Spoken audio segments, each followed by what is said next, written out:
Hi friends. आज हम लोग बात करने वाले हैं क्लासिफिकेशन ऑफ ऑर्गेनिज्म। आइए देखते हैं। क्लासिफिकेशन ऑफ ऑर्गेनिज्म देखने से पहले आप लोगों को एक दो चीज़ बता दूं। क्लासिफिकेशन ऑफ ऑर्गेनिज्म हम क्यों पढ़ते हैं, और सबसे पहली बात, क्लासिफिकेशन करना क्यों ज़रूरी है। तो आइए समझते हैं। क्लासिफिकेशन, देखिए, पूरे दुनिया में जितना भी ऑर्गेनिज्म है, उन ऑर्गेनिज्म को अलग अलग क्लास में, अलग अलग डिफरेंट क्लासेज में बांटने के बाद या डिफरेंट किंगडम में बांटने के बाद, जो कि पढ़ने में सहूलियत हो, जैसे जिसका कुछ गुण मिलता जुलता हो, ठीक है।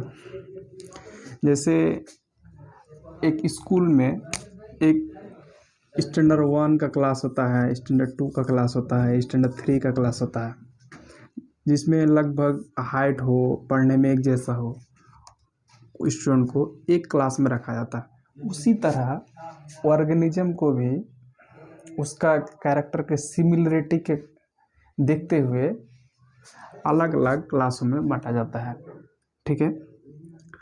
और सबसे पहली बात, किस हिसाब से बांटते हैं। इसका बांटने का कई सारे कारण हैं। इवोल्यूशनरी रिलेशनशिप, उसमें सिमिलरिटी, रिप्रोडक्शन और कई सारा चीज़ को देखा जाता है। इसमें और एक क्वेश्चन आता है कि मुर्गी पहले आया कि अंडा पहले आया। तो इस तरह क्वेश्चन को, या ह्यूमन कैसे बना, किस हिसाब से बना, साइंस के हिसाब से इसी चीज़ को समझते हैं। सबसे पहला बात, जो जितना भी लिविंग ऑर्गेनिज्म है ना, सबका एक बेसिक यूनिट है, ठीक है। सबका बेसिक यूनिट कहने का मतलब क्या है, जो एक एक चीज़ से बना है। जितना भी लिविंग ऑर्गेनिज्म है सब एक एक चीज़ से बना है, एक एक चीज़ से बना है, उसको सेल कहते हैं, ठीक है। तो ये सेल है, ठीक है, एक जनरल सेल बना रहे हैं, ठीक है। सेल का बाहर वाला जो मेम्ब्रेन है, ठीक है, जो सराउंडिंग को, सेल के सराउंडिंग से अलग करता है, इन्वायरमेंट से अलग करता है, उसे प्लाज्मा मेम्ब्रेन कहते हैं। प्लाज्मा मेम्ब्रेन,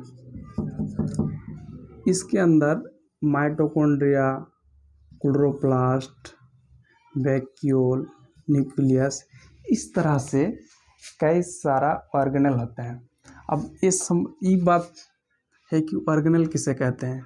जिस तरह हमारे बॉडी का ऑर्गन को ऑर्गन कहते हैं, उसी तरह सेल का जो ऑर्गन है उसे ऑर्गेनल कहते हैं, ठीक है, ऑर्गेनल कहते हैं। अब इस चीज़ को समझने के लिए आपको एक चीज़ का सीक्वेंस समझना बहुत ज़रूरी है। साइंस का मानना है जितना भी लिविंग ऑर्गेनिज्म है वो एटम से मिलकर बना है, ठीक है। एटम एक निश्चित रेशियो में मिलने के बाद एक मॉलिक्यूल का फॉर्मेशन करता है, ठीक है। और मॉलिक्यूल मिलने के बाद एक सेल का फॉर्मेशन करता है, ठीक है। इस सेल, आज जो सेल देख रहे हैं ऐसा सेल नहीं था। सबसे पहली बात, पहले एटम था, एटम से मॉलिक्यूल बना, मॉलिक्यूल से जो सेल बना, इसके अंदर जो ऑर्गेनेल का बात कर रहे हैं, तो ऑर्गेनेल, इस तरह का ऑर्गेनेल, मतलब आज के एडवांस सेल को अगर देखते हैं तो इस तरह का ऑर्गेनेल पाया जाता है, लेकिन हमेशा से ऐसा ऑर्गेनेल नहीं था। सबसे पहला एक प्लाज्मा मेम्ब्रेन बना हुआ था, उसके अंदर जो ऑर्गेनेल अभी है मॉडिफाइड होकर बना है, यानी इसी से बना है। तो पहला, प्रोकैरियोटिक और यूकैरियोटिक में डिफरेंस क्या है। जो इस सेल है, सेल का बाहर जो है आपका प्लाज्मा मेम्ब्रेन पाया जाता है, और सेल के अंदर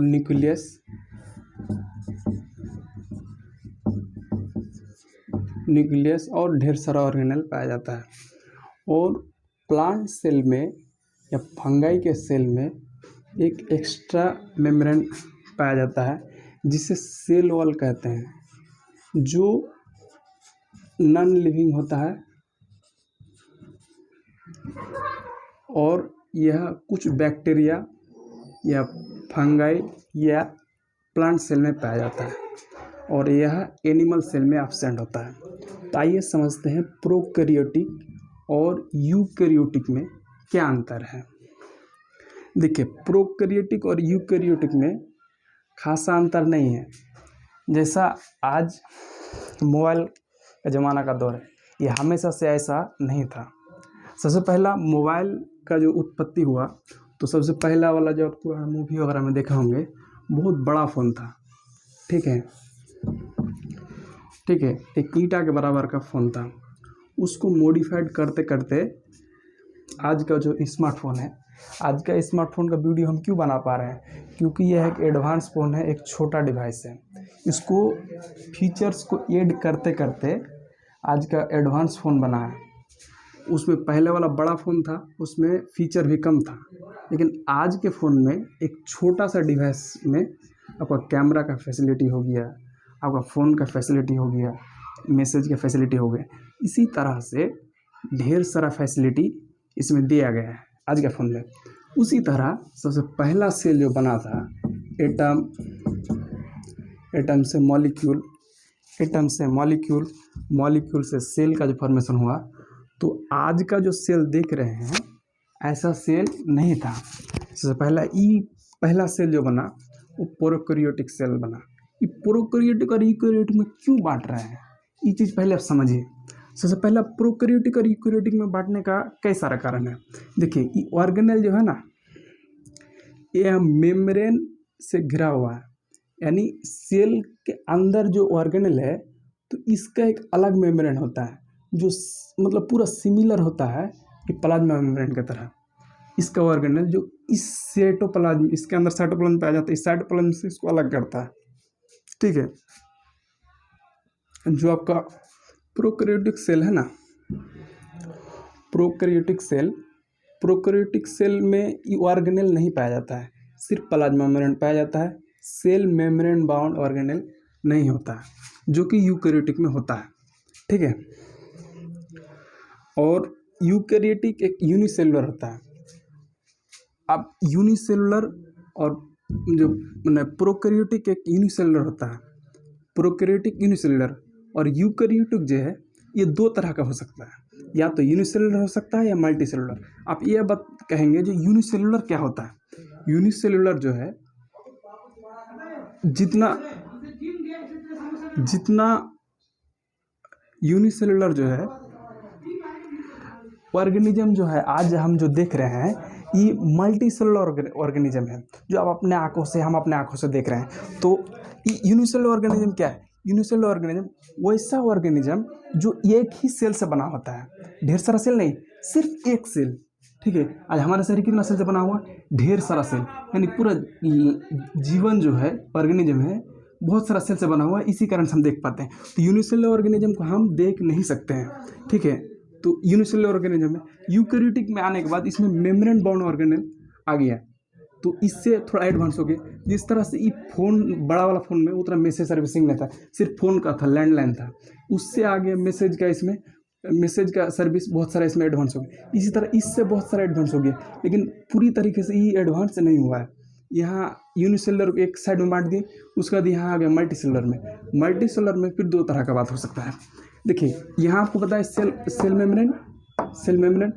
मेम्ब्रेन के बाहर एक रिजिड वॉल होता है जिसे सेल वॉल कहते हैं। इस सेल वॉल जो है इस प्लांट में भी पाया जाता है और एक फंगाई में भी पाया जाता है। तो इस सेल वॉल के बेसिस पर फिर यहाँ आपका डिवाइड किया गया है।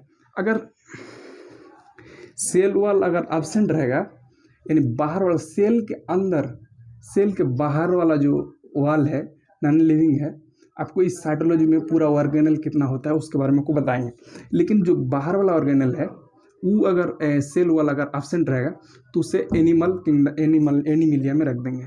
ठीक है, अगर सेल वॉल होगा तो फिर भी दो बातें हो सकता है, या तो आपका सेल वॉल किस मॉलिक्यूल से बना है, या काइटिन से बन सकता है, या दूसरा आपका सेलुलोज से बन सकता है। अगर सेल वॉल काइटिन से बना हुआ है तो आपका उसको अलग किंगडम में रखेंगे किंगडम फंजाई। अगर सेल वॉल सेलुलोज से बना हुआ होगा तो उसे प्लांटी में रखेंगे, ठीक है। और एक आता है जो प्लांटी जितना भी होता है ना ऑटोट्रॉफ होता है, इसमें कुछ ऐसा भी होता है इंसेक्टिवोरस प्लांट जो हेटेरोट्रॉफ होता है, लेकिन all green plant are autotroph. Autotroph और हेटेरोट्रॉफ क्या होता है इसका डिस्क्रिप्शन आपको आगे बताएंगे। और जो फंजाई होता है हेटेरोट्रॉफ होता है एब्जॉर्प्टिव मोड ऑफ न्यूट्रिशन। आपको इस शॉर्ट में बता देते हैं absorptive mode of nutrition. Animalia जो है हेटेरोट्रॉफ होता है जो holozoic mode of nutrition. Holozoic और एब्जॉर्प्टिव मोड ऑफ न्यूट्रिशन में आपको डिफरेंस बताते हैं। जैसे एब्जॉर्प्टिव मतलब क्या होता है, सबसे पहले अपना एंजाइम को रिलीज करता है इन्वायरमेंट में, उसके बाद उसको डाइजेस्ट करने के बाद अपने अंदर लेता है। लेकिन ये पहले भोजन को अंदर ले लेता है, अपने अंदर ले लेता है, उसके बाद एंजाइम के द्वारा डाइजेस्ट करता है। ठीक है फ्रेंड्स, आज के लिए इतना ही।